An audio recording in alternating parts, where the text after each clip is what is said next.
हरिद्वार के सारे लोग लग सकते हैं और देहरादून के कुछ बच्चे लग सकते हैं, तो हम लोगों को क्यों नहीं दे रहे हैं? ये हम आपने ट्रेनिंग कराई है और उसका हमें कोई फायदा नहीं, तो इसका कोई मतलब नहीं बनता है। तो हमें भी ये दरख्वास्त है मैम से कि हमें भी कुछ रोजगार तो मिलना चाहिए। और ये चीज़ है कि सरकार इतना पैसा खर्च करके आप लोगों को हम लोगों को ट्रेनिंग करा रही है, तो वो पैसा अगर आप घर बैठा दोगे तो स्किल्स ही खत्म हो जाएगी।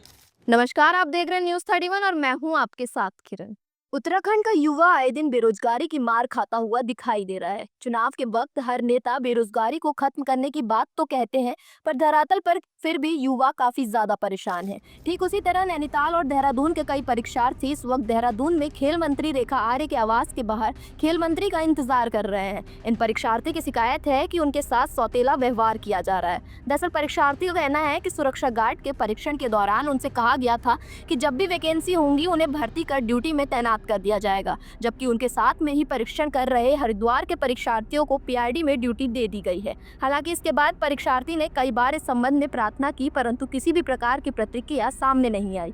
साथ ही इस बारे में परीक्षार्थी से कोई बात भी नहीं की जा रही है। सुबह से ही खेल मंत्री के आवास के बाहर परीक्षार्थी खेल मंत्री को ज्ञापन देने का इंतजार कर रहे हैं, लेकिन अभी तक इन परीक्षार्थियों को किसी भी प्रकार का ना ही कोई आश्वासन दिया गया और ना ही इनसे मुलाकात की गई। अब ऐसे में सवाल ये उठता है कि इन परीक्षार्थियों की कोई सुध क्यों नहीं ले रहा है, इतनी लापरवाही क्यों, जबकि उसमें कई परीक्षार्थी नैनीताल से भी गए हैं। कड़ी धूप में सुबह से तप रहे परीक्षार्थी आखिर कब तक खेल मंत्री रेखा आर्य के आवास के बाहर बैठे रहेंगे और उनका इंतजार करते रहेंगे। जैसा कि आज हम अपने देहरादून न्यूज़लैंड के आवास में आए हैं, हमारे जितने भी भाई बहन जो भी ये लोग हैं, इन्होंने साहसिक ट्रेनिंग भी की है, सुरक्षा गार्ड ट्रेनिंग भी की है और बहुत सी ऐसी ट्रेनिंगें की है युवा कल्याण से जो लगी हुई है।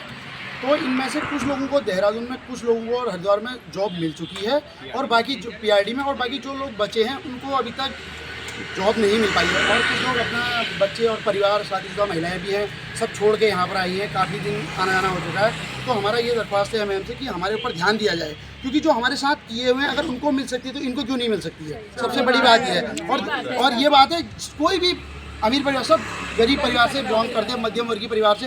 कुछ लोग तो ऐसे हैं जो बेचारे यहाँ कर्जा लेके या वैसे आए हैं, एक उम्मीद के साथ आए हैं। तो हमारी रिक्वेस्ट है मैडम से ये हमें रोजगार दिया जाए और जो हमारे साथ किया है, जिनमें हरिद्वार कुछ लोग देहरादून में भी मिली है, या तो जॉब उनको मिली है तो हमें भी देना चाहिए। जियो सबके लिए बराबर होना चाहिए, जियो सबके लिए सेम सर्टिफिकेट है, सबकी मेहनत है, उतने दिन उन्होंने भी दिया अपना घर परिवार छोड़ के, तो हमें रोजगार चाहिए। और हम यहाँ आए हैं, हम इसी पर्पज़ से आए हैं, हम आते रहे हैं, 2-3 बार आ चुके हैं यहाँ पे। तो हमारी रिक्वेस्ट है कि हमें ये जॉब मिलनी चाहिए, पीआरडी में होना चाहिए, क्योंकि हमारे निदेशालय में अभी पीआरडी की ट्रेनिंग हुई है, जिसमें से कुछ लोग 100 लोगों के पास सर्टिफिकेट है, बाकी सभी साहसिक, सुरक्षा गार्ड और अब ये जो बच्चे हैं ड्रोन ट्रेनिंग में भी हैं, तो उनको मिल सकती है उस सर्टिफिकेट, इनको क्यों नहीं मिल सकती है? इनके ऊपर ध्यान देना चाहिए, हम लोगों के ऊपर ध्यान। हमारा यही हाथ जोड़ के विनती है मैम से, हमारे ऊपर ध्यान देना चाहिए, क्योंकि हम भी गरीब लोग हैं, इतनी दूर बार बार नहीं आ सकते। क्योंकि हम ये कर सकते हैं कि लिखित दे सकते हैं, उसमें अगर अमल नहीं किया जाएगा तो उसका कोई फ़ायदा नहीं। इसलिए सभी लोगों का यही देखना, हमारी कोई आपसी वो नहीं है, हम एक संगठन करके अपना प्रस्ताव, अपनी बात रखी जा रही है सामने, सुना जाए उस चीज़ को।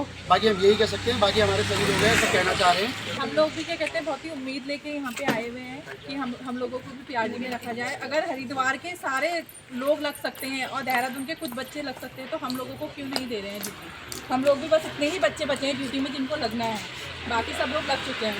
क्योंकि जो ट्रेनिंग हमने की है वही सेम ट्रेनिंग उन्होंने भी की है, हमारा बेस सेम बैच है। लेकिन उस सर्टिफिकेट से उनको मिल गई है, जॉब मिल चुकी है, लेकिन हमारी नहीं हुई और पीआरडी पे उनकी ज्वाइनिंग हुई है। और जैसा है कि हम जितने भी यहाँ पे लोग हैं, सबने ट्रेनिंग करी है और ट्रेनिंग बेस में हमने भी एक उम्मीद लेके आए हैं यहाँ पे कि हमें भी कुछ इसका फ़ायदा हो, इस ट्रेनिंग का फ़ायदा। तो हमें ये आपने ट्रेनिंग कराई है और उसका हमें कोई फ़ायदा नहीं, तो इसका कोई मतलब नहीं बनता है। इसलिए अगर ट्रेनिंग आपने दी है हमने और आपको टाइम दिया है, तो उस चीज़ का बेनिफिट मिलना चाहिए। तो हमें भी ये दरख्वास्त है मैम से कि हमें भी कुछ रोजगार तो मिलना चाहिए। और ये चीज़ है कि सरकार इतना पैसा खर्च करके आप लोगों को, हम लोगों को ट्रेनिंग करा रही है, तो वो पैसा अगर आप घर बैठा दोगे तो स्किल्स ही खत्म हो जाएगी। तो मैं ये चाहता हूँ उतना पैसा खर्च कर, फिर अगले बैच को आप उतना पैसा खर्च करके करेंगे तो कोई फायदा नहीं। उसको यूज़ में लाओ। आप लोगों के लिए भी जो अगले बैच को आप ट्रेनिंग कराओगे तो उससे बेहतर है जो ये बैच है उसको ड्यूटी प्रदान करो, और वो पैसा आपका वेस्ट नहीं होगा, आपके काम पे आ जाएगा। और ये है क्योंकि देखो सभी लोग आए हैं यहाँ बहुत उम्मीद से आए हैं। इसके अलावा हम क्या कह सकते हैं, हम हाथ जोड़ के विनती कर सकते हैं मैडम से, और क्या कर सकते हैं। बस हमारी बात, हम इतने ही लोग बचे हैं। देहरादून और नैनीताल के कुछ बचे हुए हैं, हम साथ हैं जो हम ट्रेनिंग साथ में किए हैं और साथ में हमारा बैच जो है पासिंग आउट ग्रेड लिया है। तो उस दिन तो ये बोला गया था हमको आप लोगों को जब भी कुछ ऐसी परिस्थिति आएंगी कि पीआरडी के जवानों की हमें आवश्यकता होगी, तब आप- अन्यथा आपको दूसरे अन्य प्रशिक्षणकर्ताओं से पहले वरीयता दी जाएंगी। तो आज तक हम इन चीज़ का उस सर्टिफिकेट का कोई बेनिफिट उठा ही नहीं पाए, जबकि अदर पर्सन को ही भी जो भी हमारे साथ लगा था उस टाइम, जिसकी भी आगे तक पहुंच है, आगे तक पहचान है, उसको जॉब आउटसोर्सिंग द्वारा दी गई है हमसे पहले। हमको तो बाद में सोशल मीडिया पे उनके फोटो दिखे हैं, वर्दी में ड्यूटी करते टाइम दिख रहे हैं लोग। हमारे ही साथ ये अन्याय क्यों हो रहा है? ये ट्रेनिंग करवाने का मतलब ही क्या था सरकार को?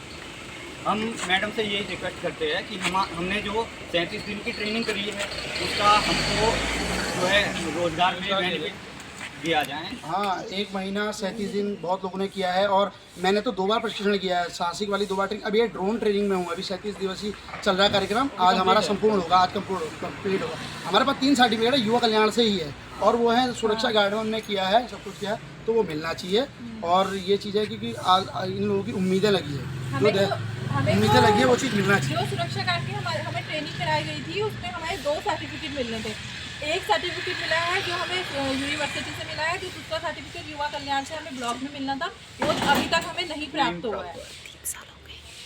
बोलो। पूरे 3 साल हो गए हैं आज हम लोगों को।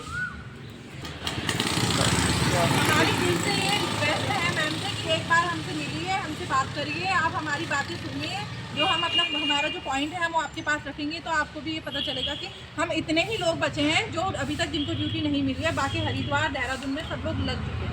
हाँ, ये चीज़ें इसमें ध्यान देना चाहिए, क्योंकि देखो जब आधे लोगों को मिल सकती है तो उनकी सर्टिफिकेट किसी को और हमको क्यों नहीं मिल सकती? क्योंकि समान अधिकार है ना, ऐसा तो कोई दिक्कत है नहीं, सभी को मिलना चाहिए, सभी को मिलना चाहिए।